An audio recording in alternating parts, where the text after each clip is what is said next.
Hi hello ನಮಸ್ತೆ ಗೆಳೆಯರೆ, ಎಲ್ಲರಿಗೂ ರೈತ ಮಿತ್ರರಿಗೂ ಶುಭೋದಯಗಳು.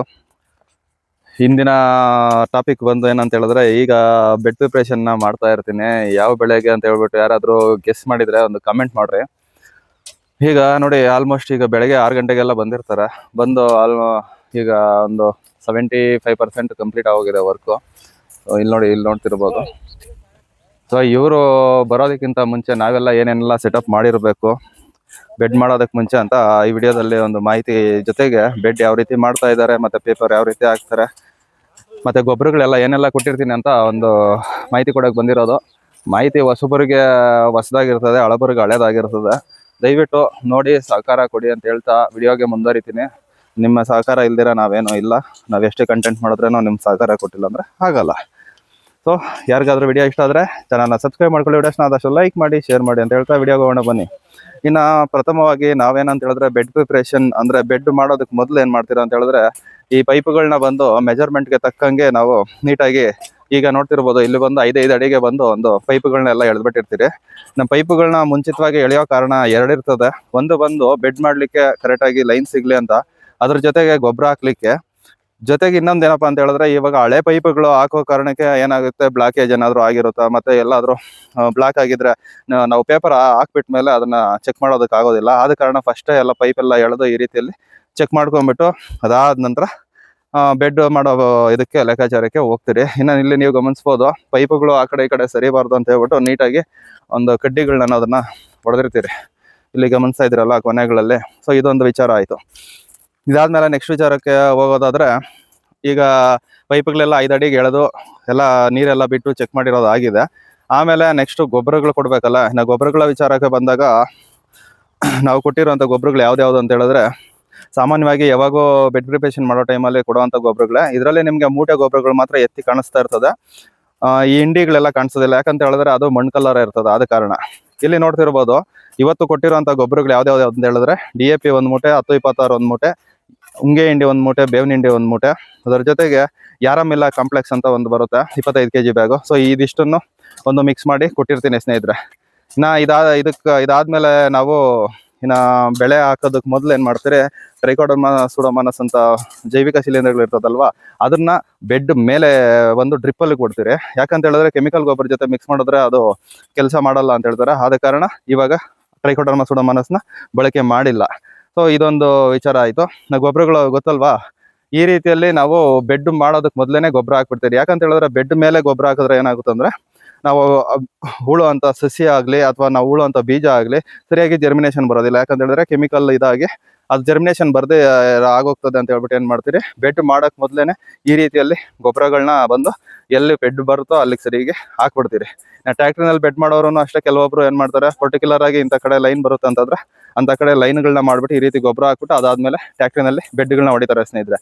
ನಮಗೆ ಟ್ಯಾಕ್ಟ್ರಿನಲ್ಲಿ ಬೆಡ್ಗಳು ಹೊಡಿ ಅವಶ್ಯಕತೆ ಏನಿಲ್ಲ. ಯಾಕಂತ ಹೇಳಿದ್ರೆ ನಮಗೆ ಸ್ವಲ್ಪ ಲೇಬರ್ಸ್ ಅವೈಲೇಬಲ್ ಇರೋ ಕಾರಣಕ್ಕೆ ನಾವು ಇದನ್ನ ಹಾಗೆ ಇದು ಮಾಡ್ಕೊತೀರಿ. ಇನ್ನು ಬೆಡ್ ಕಟ್ಟೋ ವಿಧಾನಕ್ಕೆ ಬಂದಾಗ, ಇಲ್ಲಿ ನೋಡ್ತಿರ್ಬೋದು, ಬೆಡ್ ತುಂಬಾನೇ ಸ್ವಲ್ಪ ಅಗಲ ಮಾಡಿಸ್ತಾ ಇದ್ದೀರಿ. ಯಾಕಂತ ಹೇಳಿದ್ರೆ ಇದರಲ್ಲಿ ನಾಟಿ ಮಾಡ್ತಾ ಇರೋದು ಡಬಲ್ ರೋ ಆಗಿರೋ ಕಾರಣಕ್ಕೆ. ಯಾವ ಬೆಳೆ ಅಂತ ನಾನಂತ ಹೇಳಿಲ್ಲ, ಯಾರಾದರೂ ಗೆಸ್ ಮಾಡಿದರೆ ನೀವೇ ಕಮೆಂಟ್ ಮಾಡಿಬಿಡಿ ಏನು ಬೆಳೆ ಅಂತ ಹೇಳ್ಬಿಟ್ಟು. ಸೊ ಕ್ಲೈಮ್ಯಾಕ್ಸಲ್ಲಿ ಬೇಕಾದರೆ ನಾವು ಕೊಡೋಣ ಮಾಹಿತಿ ಅದ್ರ ಬಗ್ಗೆ.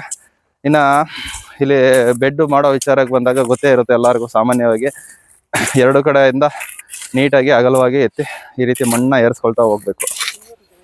ಈ ಥರ ಬೆಡ್ಗೆ ನೀಟಾಗಿ ಮಣ್ಣು ಏರಿಸ್ಕೊಬೇಕು. ಮತ್ತು ಸೆಂಟ್ರಲ್ಲಿ ಮಣ್ಣನ್ನ ಒಂದು ಸ್ವಲ್ಪ ಬಿಟ್ಟಿರಬೇಕಾಗುತ್ತೆ. ಎಲ್ಲ ಬೆಡ್ಗೆ ಪೂರ್ತಿ ಎತ್ತಾಕ್ಬಿಟ್ರೆ ನೆಕ್ಸ್ಟ್ ಪೇಪರ್ ಹಾಕೋದಕ್ಕೆ ಇರೋದಿಲ್ಲ. ಇವರು ನಮ್ಮ ದೊರೆಗಳು ನೋಡಿ, ಬೆಳಗ್ಗೆ ಒಂದು 6-7 ಕಿಲೋಮೀಟ್ರಿಂದ ಬೆಳಗ್ಗೆ 5 ಗಂಟೆಗೆ ಬಿಟ್ಟಿರ್ತಾರೆ, ಮನೆ ಬಂದ್ಬಿಡ್ತಾರೆ. ಬೆಳಗ್ಗೆ ಡ್ಯೂಟಿಗೆ 6 ಗಂಟೆ ಟೈಮ್ಗೆ ತೋಟದಲ್ಲಿ ಹಾಜರಿರ್ತಾರೆ. ಇವರು ನಮ್ಮ ರಾಜೇಶ್ ಅಣ್ಣವರು. ಇನ್ನು ಆ ಕಡೆ ಇರೋರು ನಮ್ಮ ಮಾವನವ್ರೊಬ್ರವ್ರೆ, ನಾನ್ ಸಮ್ಮಣ್ಣವ್ರು ಇದ್ದಾರೆ, ಮತ್ತು ನಮ್ಮ ಗುರೂಜಿಗಳವ್ರೆ. ನೋಡ್ತಿರ್ಬೋದು, ಈ ರೀತಿಯಲ್ಲಿ ಇರ್ತದೆ ರೈತರದ ಬೆಳಗಿನ ಇದಗಳು. ಮತ್ತು ಇದಾದ್ಮೇಲೆ ಇನ್ನು ಪೇಪರು ಹಾಕಬೇಕು. ಇನ್ನು ಪೇಪರ್ ಹಾಕೋದು ಗೊತ್ತೇ ಇರ್ತದೆ, ಅದನ್ನು ವಿಡಿಯೋದಲ್ಲಿ ಮುಂದಕ್ಕೆ ಬರ್ತದೆ, ಅದನ್ನು ನೋಡಿ. ಸೊ ಇಷ್ಟು ಮಾತ್ರ ಇವಾಗ ಬೆಡ್ ಪ್ರಿಪರೇಷನ್ ನಡೀತಾ ಇದೆ. ಇನ್ನೊಂದು ಮುಖ್ಯವಾದ ವಿಚಾರ ಏನಂತ ಹೇಳಿದ್ರೆ, ಯಾರ್ದಾದ್ರೂ ಬೋರುಗಳಲ್ಲಿ ಅಥವಾ ಈ ಕೃಷಿ ಹೊಂಡದಲ್ಲಿ ಪಾಚಿ ಗೀಚಿ ಇರ್ತದೆ, ಬ್ಲಾಕೇಜ್ ಆಗುತ್ತೆ ಅನ್ನೋರು ಏನಾದರೂ ತೊಂದರೆ ಇದ್ರೆ, ಇಲ್ಲಿ ನೋಡ್ತಿರ್ಬೋದು, ಈ ರೀತಿಯಲ್ಲಿ ಒಂದು ನಲ್ಲಿಗಳು 16 mm ವಾಲ್ವ್ಗಳು ಬರ್ತದಲ್ವಾ, ಈ ರೀತಿ ಇದನ್ನ ಬಂದು ಕೊನೆಗಳಲ್ಲಿ ಹಾಕಿದ್ದೆ ಆದರೆ ನಿಮಗೇನಾದರೂ ಒಂದು ವಾರ 10 ದಿನಕ್ಕೆ ಒಂದ್ಸರ್ತಿ ಬೇಕಾದ್ರೆ ಇದರಲ್ಲಿ ನೀರನ್ನ ಹೊರಗಡೆ ಬಿಟ್ಬಿಟ್ರೆ ಪೈಪಲ್ಲಿರುವಂಥ ಗಲೀಜೆಲ್ಲ ಬಂದು ಹೊರಕ್ಕೆ ಹೋಗೋದಕ್ಕೆ ಅನುಕೂಲ ಆಗುತ್ತೆ. ಇದು ಯಾರಿಗಾದ್ರೂ ಯೂಸ್ಫುಲ್ ಆಗ್ಬೋದು ಅಂತ ಹೇಳ್ಬಿಟ್ಟು ಈ ಮಾಹಿತಿನ ನಿಮ್ಗೆ ಕೊಡ್ತಾ ಇರೋದು. ಇಲ್ಲಿ ನೋಡ್ತಿರ್ಬೋದು, ಪ್ರತಿಯೊಂದಕ್ಕೂ ಏನು ಮಾಡಿರ್ತೀರಿ, ಈ ಲಾಸ್ಟ್ಗಳಲ್ಲಿ ಈ ಥರ ನಲ್ಲಿಗಳನ್ನ ಹಾಕಿರ್ತೀರಿ. ಇನ್ನು ಡಬಲ್ ಪೈಪ್ ಹಾಕೋ ವಿಚಾರ ಏನಕ್ಕಪ್ಪ ಅಂತ ಹೇಳಿದ್ರೆ, ಹಳೆ ಪೈಪ್ಗಳಾಗಿರೋ ಕಾರಣಕ್ಕೆ ಎಲ್ಲಾದರೂ ಬ್ಲಾಕೇಜ್ ಆಗ್ಬೋದು ಅಂತ ತೊಂದರೆಯಿಂದ ನಮಗೆ ಒಂದು ಇದು ಬೇಕು ಅಂತ ಹೇಳಿದ್ರೆ, ಬೆಡ್ ಚೆನ್ನಾಗಿ ನೆನೆಬೇಕಂದ್ರೆ ಡಬಲ್ ಪೈಪ್ ಹಾಕೊಬೋದು. ಅದ್ರ ಜೊತೆಗೆ ಇನ್ನೊಂದು ಅಂತ ಹೇಳಿದ್ರೆ, ಸಿಂಗಲ್ ಲೈನ್ ಮಾಡೋ ಥರ ಇದ್ರೆ ಸಿಂಗಲ್ ಪೈಪ್ಗಳನ್ನ ಯೋಚನೆ ಮಾಡ್ಬೋದು. ಇದು ಡಬಲ್ ಲೈನ್ ಹಾಕೋ ಕಾರಣಕ್ಕೆ ಡಬಲ್ ಪೈಪ್ನ ಹಾಕಿರ್ತೀರಿ ಸ್ನೇಹಿತರೆ. ಈ ಡಬಲ್ ಪೈಪ್ ಇಂದ ಬೇಗನೂ ನೆನೆಯುತ್ತೆ ಬೆಡ್ಡು, ಜೊತೆಗೆ ಒಂದು ಬ್ಲಾಕೇಜ್ ಆದ್ರೂ ಇನ್ನೊಂದರಲ್ಲಿ ನೀರು ಸುರಿಯುತ್ತೆ ಅನ್ನೋ ಕಾರಣಕ್ಕೆ ಇತ್ತೀಚಿನ ದಿನಗಳಲ್ಲಿ ನಿಮಗೆ ಗೊತ್ತಿರುತ್ತೆ, ಅರ್ಧ ಅಡಿಗೆ ಒಂದೊಂದು ಫಿಲ್ಟ್ರು ಅಂದರೆ ಸೋರೋ ಅಂತ ಇದು ಫಿಲ್ಟರ್ ಬರುತ್ತಲ್ವಾ, ಸೊ ಅರ್ಧ ಅಡಿಗೆ ಬಂದಿರೋದು ಸ್ವಲ್ಪ ಟ್ರೆಂಡಿಂಗಲ್ಲಿದೆ. ಅದನ್ನ ಹಾಕೊಂಡ್ರೂ ಅಷ್ಟೇ ಬೇಗನೆ ಬೆಡ್ ನೆನೆಯುತ್ತೆ, ಜೊತೆಗೆ ಬ್ಲಾಕೇಜಸ್ ಒಂದಾದ್ರೂ ಇನ್ನೊಂದರಲ್ಲಿ ಸೋರ್ತಾ ಇರುತ್ತೆ ಸ್ನೇಹಿತರೆ. ಸೊ ಇದು ಆಗಿತ್ತು ಒಂದು ಈಗ ಬೆಡ್ ತಯಾರಿ. ಈಗ ನೆಕ್ಸ್ಟ್ ಬಂದು ಪೇಪರ್ ಹಾಕೋದು ಯಾವ ರೀತಿ ಇರುತ್ತೆ ಅಂತ ವಿಡಿಯೋದಲ್ಲಿ ಮುಂದೆ ಬರುತ್ತೆ, ಹಾಗೆ ನೋಡ್ತಾ ಇರಿ. ನೋಡಿ ಸ್ನೇಹಿತರೆ, ಇದು ಬಂದು ಈಗ ಬೆಡ್ ಎಲ್ಲ ಆಯಿತು.